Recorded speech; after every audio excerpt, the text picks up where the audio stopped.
salut l'équipe, c'est Samy pour Après Sports News, j'espère que vous avez la pêche. Et si tu regardes cette émission à temps, on est dimanche et la Week 6, ça va battre son plein ce soir à partir de 19h. N'oublie pas de regarder Ben.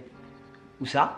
Sur BeIN évidemment. Bien sûr, comme d'habitude. Alors pourquoi on est là Marion, explique-nous. Bien on est là parce que on a fait l'émission Touchdown, la deuxième.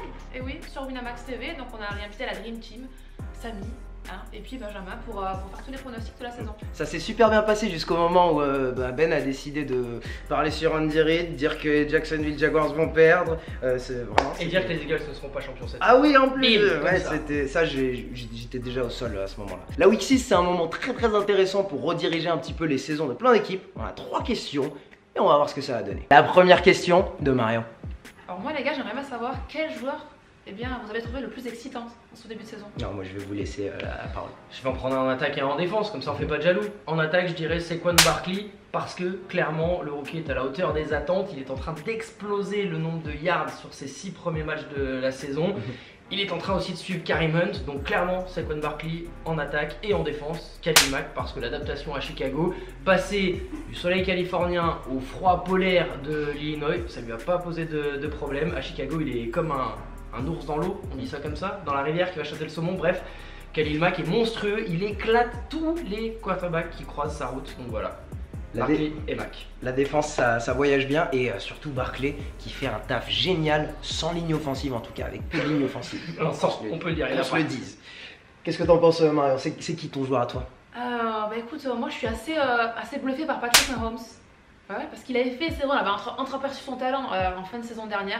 Là, il est titulaire pour la première fois en NFL et il fait quelque chose de fantastique. Il bat un record de Peyton Manning, je crois. Record de yards. C'est ça, sur ses 3 premiers matchs, je crois qu'il lance 13 passes de touchdown, des choses comme ça. Peyton Manning a une semaine assez dure, hein. Il perd beaucoup de records. Il coupe des tomates, à la maison, il nous l'a montré sur internet parce qu'il a plus que ça à faire. Donc voilà, moi je suis assez bluffé par le QB des Chiefs. Par Mahomes, vraiment intéressant. Pour moi, je vais aller du côté défensif et à Los Angeles, c'est Derwin James.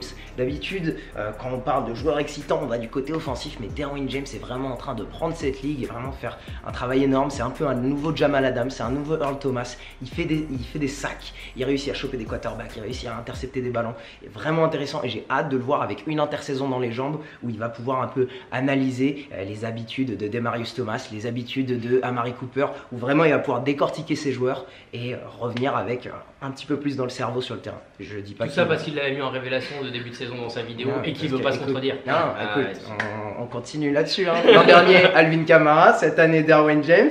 C'est une de belles attention prédictions. À Denzel Ward. Ah oui, attention à Denzel Ward, c'est vrai. Mettez-nous dans les commentaires, c'est qui le rookie de l'année selon vous en défense? Denzel Ward ou Derwin James? Question numéro 2. Qui vous a le plus étonné depuis le début de saison? Ça peut être en bien ou en mal, parce qu'il y en a qui sont montés, mais il y en a qui sont allés taper très bas. Je vais démarrer, je vais aller taper un peu sur les doigts de Mitchell Trubisky parce que je pensais vraiment que ça allait devenir le prochain Jared Goff. Et on a vraiment l'impression de voir les Bears qui traînent la caravane de Mitchell Trubisky derrière. Ils ne demandent juste qu'à voir Mitchell Trubisky s'améliorer et vraiment devenir un bon quarterback parce qu'il a tout autour de lui. Je suis pas sûr que les Buccaneers soient tout à fait d'accord. D'accord. S'il peut un petit peu répéter ses performances, c'est ça qu'on veut de lui. Et vous? Écoute, pour moi, tu regardes des Buccaneers, ouais. Moi j'aurais peut-être du côté de Fitzpatrick. Fitzpatrick, qu'on entendait un petit peu juste en mode intérim, voilà, pour remplacer Jameis Winston pour son retour. Et finalement, il nous a fait du Fitzmagic. Montagne russe. Des passes de touchdown, en voiture, voilà, c'était je crois le meilleur quarterback sur les deux premières semaines. Ouais, avec Patrick Mahomes. Avec Patrick Mahomes. Jusqu'à ce que. Alors jusqu'à ce que, mais c'était pas forcément pour sa pomme, les interceptions qu'il a eues. Ouais, Fitzpatrick est redevenu tragique. Voilà, en tout cas il a fait un bon intérim. Moi j'ai été bluffé par le fils, je m'attendais pas, donc bravo à lui. Il y a eu quelques jeux où il s'est rappelé de qui il était quand même. Voilà. Attention, je suis pas censé faire ça moi d'habitude.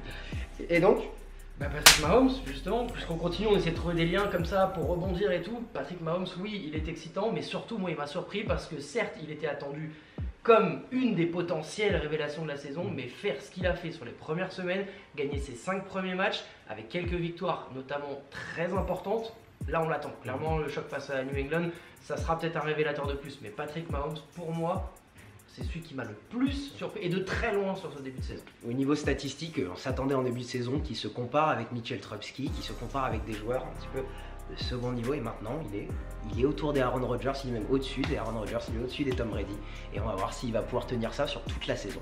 On a une dernière question et celle-là est un peu coton. Pour cette dernière question, on a vu les Browns enfin gagner des matchs cette saison, ça a pris beaucoup de temps et on sait que les fans ils attendaient ça. Maintenant on se demande c'est quoi les prochaines étapes pour peut-être prétendre au titre de leur conférence dans les prochaines saisons. Si vous avez des idées, j'aimerais bien les entendre. Moi je dirais que c'est la 12e étape du Tour de France Grenoble-Alpes d'Huez.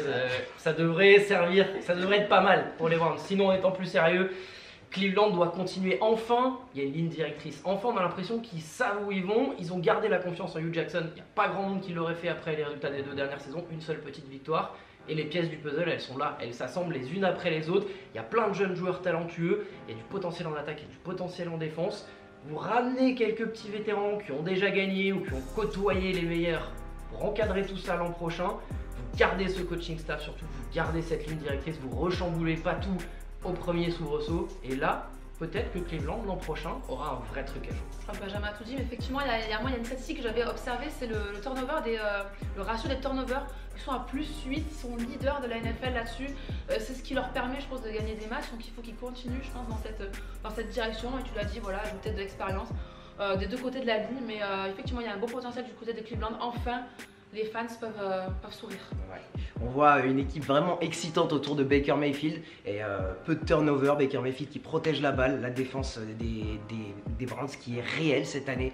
Enfin, on voit une défense qui va taper le quarterback, qui ont des cornerbacks qui vont choper des ballons. C'est vraiment intéressant. Maintenant, pour continuer, vous savez que je suis un grand fan du football sur la ligne de scrimmage. Je pense qu'ils devraient continuer à amener des joueurs de ligne offensive, un petit peu comme les Rams ont fait avec Andrew Whitworth qui protège Jared Goff. C'est vraiment des joueurs qui vont protéger Baker Mayfield et lui donner du temps pour progresser, pour être tranquille dans sa poche. Par la suite, amener des vétérans en défense, c'est absolument ce qu'il faut parce qu'il faut mener cette défense. Myles Garrett est encore jeune pour mener cette défense, ça ne devrait pas être lui qui prend la parole. Denzel Ward, excellent, mais il a besoin de personne pour lui montrer le chemin. Comme les Eagles qu'ils ont fait il y a quelques saisons en amenant Malcolm Jenkins, ils avaient besoin de 7 personnes pour mener cette défense. Et je pense que les Browns ont enfin peut-être, c'est dur à dire, mais une chance de peut-être voir une saison avec plus de victoires que de défaites, peut-être dans 5-6 ans. Oh mon Dieu, qu'est-ce qu'il est en train de porter? Tu viens d'être drafté parce qu'ils ont l'habitude de... Ouais, c'est ça, ils ont beaucoup de soucis sur leur choix de draft et malheureusement ils peuvent même... Ils m'ont pris moi. Ouais. With the first pick of the 2019 draft. Benjamin Button. Benjamin Button, t'imagines? Ça sonne pas du tout. En tout cas l'équipe, merci beaucoup d'avoir regardé cette vidéo. Si vous avez vu cette vidéo le dimanche, c'est-à-dire vous mettez la cloche et ça c'est sympa, allez voir la vidéo Winamax Touchdown, l'émission, la 2e avec Ben et Marion. Et oui, venez nous voir sur Winamax TV, on a pronostiqué les vainqueurs de division, les matchs de la Week 6. Hein, les gars, ils sont mouillés, ils ont filé même des combinés, donc venez nous voir sur Winamax TV. Et c'est des matchs à suivre. Je te coupe, mais à un moment donné, c'est sur beIN Sport que ça se passe. Ça se passe sur... Non, mais parce qu'ils me coupent avec Dallas qui vont gagner, c'est absolument pas vrai, c'est pas possible. En tout cas, équipe, ce sera tout pour nous pour cette vidéo. On espère que vous avez kiffé. Si vous avez kiffé, pensez à mettre votre pouce bleu juste en bas. Vous connaissez les automatismes d'un youtubeur. Et pour tout le reste, on se retrouve mercredi 18h pour plus de NFL, plus de NBA. Et ce sera tout pour nous. Allez, ciao!